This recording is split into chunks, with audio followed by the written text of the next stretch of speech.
saya melihat di sini tidak ada masalah, gitu lah ya. Tidak ada masalah. Ya, cuman karena jadi masalahnya apa? Karena terlalu banyak ahli tafsir di luar. Ya, terlalu banyak tukang olah di luar.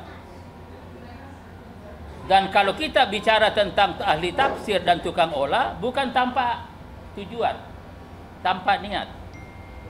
Kalau kita lihat dalam perspektif politik praktis, boleh jadi, ini boleh jadi ya, boleh jadi, ini adalah sudah ada niat-niat orang atau pihak tertentu yang ingin mengadu domba ini barang ini, menjadikan instrumen adu domba. Kan ini kan luar biasa. Jadi ya teman-teman, saya melihat bahwa secara kebijakan, ya ini sudah benar, dan Pak Presiden memang dari awal konsisten, aspirasi rakyat harus diperhatikan secara sungguh-sungguh, dan seluruh kebijakan yang ada orientasinya 3 untuk kepentingan rakyat, menyelesaikan masalah rakyat, memenuhi kebutuhan rakyat, dan memberikan harapan akan kehidupan yang lebih baik kepada rakyat. Ini sudah benar operasionalnya di sini. Nah, di dalam operasional di sini, apa yang disampaikan oleh Pak Dasko itu adalah jalan keluar. Karena ini kan jalan nih, karena ini kan panjang ini barang untuk melakukan sebuah sistem sistem. Karena kita ingin tata. Jadi pengecer aktif kembali, jual, tapi pada saat yang sama dalam rangka untuk menertibkan ke depan dilakukan pendaftaran, dan nanti pengecer-pengecer yang terdaftar tentu nanti akan diberikan status sebagai sub bangkalan. Jadi saya melihat di sini tidak ada masalah, gitu lah ya. Tidak ada masalah. Ya, cuman karena jadi masalahnya apa? Karena terlalu banyak ahli tafsir di luar. Ya, terlalu banyak tukang olah di luar. Dan kalau kita bicara tentang ahli tafsir dan tukang olah, bukan tanpa tujuan, tanpa niat. Kalau kita lihat dalam perspektif politik praktis, boleh jadi, ini boleh jadi ya, boleh jadi, ini adalah sudah ada niat-niat orang atau pihak tertentu yang ingin mengadu domba ini barang ini, menjadikan instrumen adu domba. Siapa itu? Ya mungkin antara Gerindra dengan Golkar. Presiden, menteri, lalu misalkan Pak Dasko. Nah, kalau ada punya niat seperti itu, ingin bermain-main di sini, saya pastikan mereka pasti kecewa. Kenapa saya katakan kecewa? Karena tidak mungkin antara Gerindra dengan Partai Golkar ini bisa diadu domba. Ya karena memang Gerindra dengan Golkar bukan domba, jadi tidak bisa diadu domba. Coba kita lihat, saudara. Yang pertama, hubungan secara pribadi. Ya, hubungan secara pribadi. Ya, kita masih saya kira yang paling muncul ke permukaan misalkan antara Pak Bahlil, ya, baik selaku menteri maupun selaku ketua DPP Partai Golkar, dengan Pak Dasko sebagai wakil ketua DPR sekaligus sebagai ketua harian DPP Partai Gerindra. Hubungan kedua orang ini tidak hanya cair, tetapi juga produktif.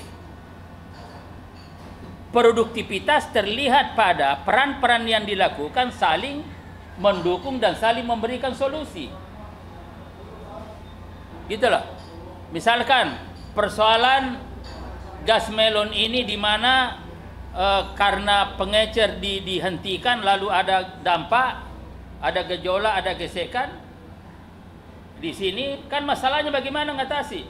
Keluarlah misalkan dari Pak Dasko bahwa ini sesuai dengan setelah diskusi dengan pimpinan misalkan, maka ini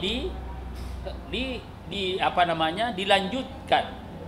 Ini kan selesai masalahnya. Nah, karena itu hubungan antara Pak Dasko dengan Pak Bahlil tidak hanya cair, tapi sangat produktif, saling mendukung dan saling memberikan solusi yang ada.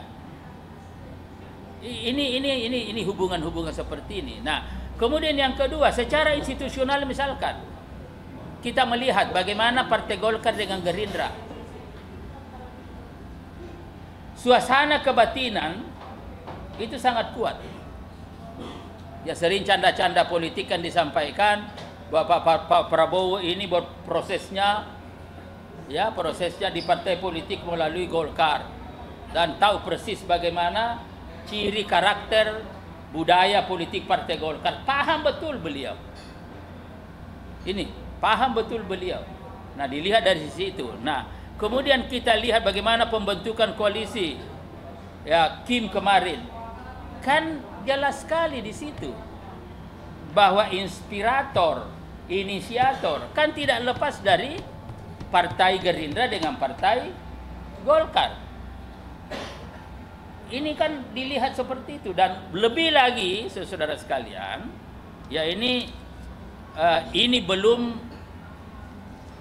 terinstitusionalisasikan tetapi sudah menjadi satu aspirasi ya untuk mencapai sebuah kesepahaman politik ke depan, bahwa bahkan sekarang ini kita sudah di Golkar juga berkembang pikiran-pikiran yang ada bahwa ke depan ini apapun situasi politik, ini kesepahaman ya, belum kesepakatan. Dalam arti kan kesepakatan kan itu institusi, kalau kesepahaman ada pada pikiran, ada pada suasana kebatinan, ada pada orientasi politik ke depan. Ya tentang terbentuknya koalisi permanen ke depan. Nah, kalau sudah sampai di sana, gonjang-ganjing apapun yang dilakukan oleh para ahli tafsir, pada ahli tukang olah ini dan lalu, itu tidak akan mungkin mempan untuk menembus kesepahaman politik yang ke depan ini ada semacam koalisi permanen itu. Nah, ini tidak bisa dibongkar gitu loh. Sehingga saya hanya tertawa bahwa ini bagaimana dan lain-lain sebagainya. Ya, ini saya kira pokok saya sampaikan kepada, sehingga dengan demikian ini kembali jalan seperti biasa, bahwa kebijakan yang diambil oleh Pak Prabowo secara umum ya sebagai pelaksanaan dan breakdown daripada Astacita itu adalah memperhatikan secara sungguh-sungguh aspirasi rakyat, dan kebijakan-kebijakan yang diambil adalah orientasi kepada rakyat, yang apabila kita ingin mensistematisir ada 3 kebijakan yang orientasinya bagaimana menyelesaikan masalah yang dihadapi oleh rakyat, dan kemudian yang kedua adalah kebijakan yang diambil orientasinya adalah bagaimana memenuhi kebutuhan-kebutuhan dasar rakyat, ya termasuk misalkan masalah gas melon ini ya jadi masalah sekaligus jadi kebutuhan, dan yang paling pokok juga adalah secara visioner kebijakan-kebijakan yang diambil oleh Pak Prabowo adalah memberikan harapan kehidupan yang lebih baik masa depan.